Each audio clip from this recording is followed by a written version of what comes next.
All right, we are back with another edition of Digging Deep. I am joined by Mike Bealby. As you can see, Joe is not here. He was out training and he was a bit late, so we're gonna do one without him. He'll be back for the next video, I'm sure. So we're actually gonna do a matchmaking video. We're gonna talk about Jimmy Flick and what should be next for him. He obviously looked very good on the Contender Series. Followed that up with a ridiculous debut. Arguably got submission of the year. I think a lot of people were sleeping on that submission. It was ridiculous. And now he's not matched. So it'll be interesting to see what they do with him. Obviously, that flyweight division is very shallow. So we'll see what they do. And we're going to present you some options. But before we do that, let's look at the tail of the tape. So Jimmy Flick, 16-5, 30 years old, 5'6", 125 pounds. 70-inch reach, which is actually pretty long for flyweight. So before we get into it, what's your thoughts on Jimmy Flick and his debut? Oh, well, that was quite the way to start out in the UFC. Typically, it's the knockouts that go viral. That was a submission I'm sending my buddies who, kind of just the casual fans. And I got one reply I still remember. 2 messages back, he goes, "Damn, that was sick. Tell me when he fights next." So to make a statement like that in your debut, that's pretty awesome for Jimmy. I hope he can get somebody ranked here. We'll break that down a bit more, but I'm a fan. Yeah, I mean, it's hard not to be a fan of Jimmy Flick. And what I find interesting about Jimmy Flick is I'll never forget on the Contender Series when he's sitting there waiting for the contract. He knew he was getting a contract. His performance was obviously gonna give him a contract, and he sat there like nervous. I'm like, man, nothing to be nervous about. You got it. And his debut was ridiculous. I mean, I think this guy, the fact he's not ranked is insane, especially in a division like that that's so shallow.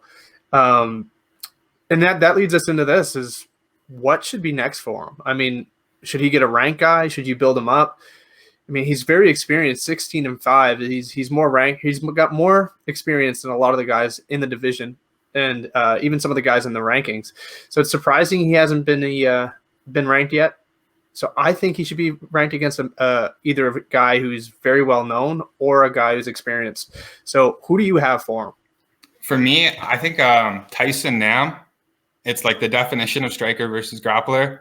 I can see who will impose their will. I don't know if he's 15th ranked. He's coming off a loss, so I do think it's justified for him fighting a guy who's only 1-0 in the UFC. I just think there's so many, it's not necessarily questions, but just thinking about it, the ways it can go. Jimmy's pretty good at being the nail early on in a fight. Like, he can take a punch. So it's interesting if Nam would be able to put him out, or if Jimmy's just, going to do another early submission. That's what he keeps doing. Yeah, that's a very good point. He does like to take damage. You saw it in the Cody Durden fight. He was getting teed off on until he landed that ridiculous submission. I kind of went the same way, where it's like he's outside of the rankings. And even if the Tyson Nam fight makes a lot of sense because you got to defend that ranking, right? So even though you're losing it, if you win it, you defend it. If you lose, you're out. And for Jimmy Flick, it'll bring him into the top 15. So I like that. I actually like that fight, I think, more than the one I had written down. The one I went for was just stylistically a fun matchup. A guy who recently made his debut, was very close, fell short, and isn't ranked. Manel Kape. I just think stylistically that one's fun start to finish. Do I think Manel Kape would take it? Probably not. Even though he's not ranked, I think that they'll find another ranked opponent for him just because of name value. But I mean, I love that fight, so I went with that one. Is there any other fights that you'd like to see him in? Well, I just want to say I love that idea. It's also, you're getting the LFA flyweight champ versus the Rizin bantamweight champ. That's always kind of cool to do. For me, the other one, so if he wasn't to get somebody ranked, which we both agree he should, if he didn't, and he said it in his post-fight interview, he's chasing Davison Figueiredo, that's the guy he's going after. Well, his younger brother's in the weight class who's also 1-0. Might get Davison on watch if he's getting him to submit. Yeah, I think that's a good matchup. That was my backup as well. And I think you have a win over a guy's younger brother. It's got a target on your back, right? So if Figgy is sitting there and he's cleaned out the top 4 or 5 in the division, and Jimmy Flick sitting at number 6. It's like, screw everybody else. I want Jimmy Flick. You know, and it kind of reminds me of the Diaz brothers. If Nick Diaz comes back, I'm sure he wants Jorge Masvidal because he just beat Nate. So that brother rivalry, I think, would be good. And I think being able to take that out is taking out a guy like Francisco Figueroa would be huge for him, especially as he gets closer to that title shot. So I like that matchup as well. Yeah, no, I'm with you. That was exactly what I had in mind. If he gets to that top 7 or 8 ranking spot, Davison might actually call him out if he had that win on his resume. So I think it's a good idea. I think that's one he should be calling for, like dead serious. Even though he's not ranked, I think that does more for him than Tyson Nam would. Yeah, I mean, I agree. I think one of the biggest things about Jimmy Flick is he doesn't seem like the guy that necessarily cares about that. He's like, he's not one to call anybody out. But I think if he's got a mic, I'd be saying call him out or call someone out in the rankings. I mean, there's plenty of other options, guys like Amil Albazi, who's in the rankings. But there's something about that Tyson Nam fight that I think really is intriguing because it is earning that ranking. Whereas a win over Francisco Figueroa, you beat another unranked guy, so they might justify him staying out. So if you're in his shoes, what fight would you like? Well, I think Manel Kape moves him up the most. So, and it does make sense. Jimmy's got more UFC wins than Manel. I know different level of competition, but that's a fact. So it is a possibility they'd book that. And if he could get that one and he got the victory, he would have a ton of respect on his name. That would be the most respect he could get, in my opinion. Yeah, I mean, I agree 100%. I think there's something to be said about getting wins over big-name guys. I mean, you saw it with Jorge Masvidal when he beat Ben Askren or when he beat Nate Diaz. Those wins mean something, whether they're against guys who are ranked or even if they're not 1 or 2 in the division. If you get a name over a big-name guy like Dustin did against Conor, it's huge for you. And if Jimmy Flick can go out there and submit Manel Kape with the hype Manel Kape came into the UFC with, I think it would be huge. So as much as I like that Tyson Nam fight, I do think that the Manel Kape fight could leapfrog on a few spots as well. So yeah, that's another intriguing matchup. I like that.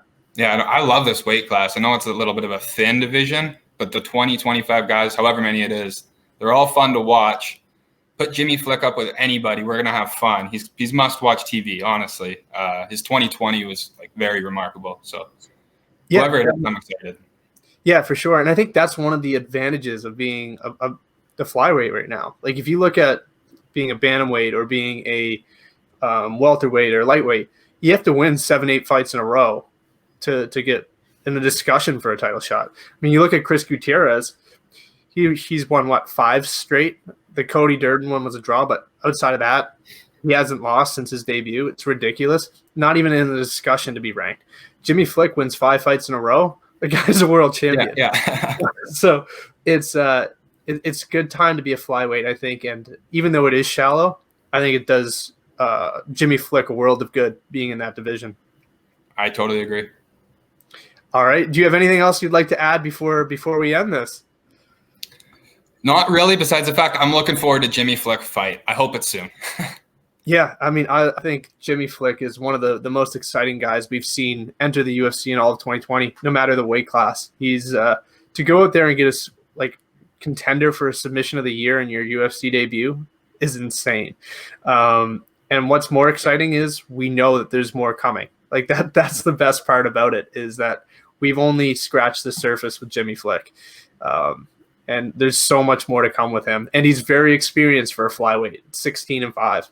Yeah, I think 14 of his 16 wins are by submission. And like you said, usually when you get a guy who's 1-0 in the UFC, typically they have somewhere between 10 and 15 fights on their resume. He's got 21. So he's not really a newcomer to the sport. He's a newcomer to the UFC, but he's a vet in its own sense.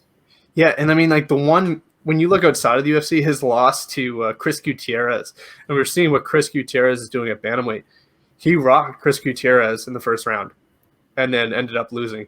So a lot of his losses are exciting losses. So I think that's what makes him so exciting too, is that he's, regardless of whether he's an underdog or not, or whether he's going to lose the fight, it's going to be fun. And I can't wait to see what's next from him.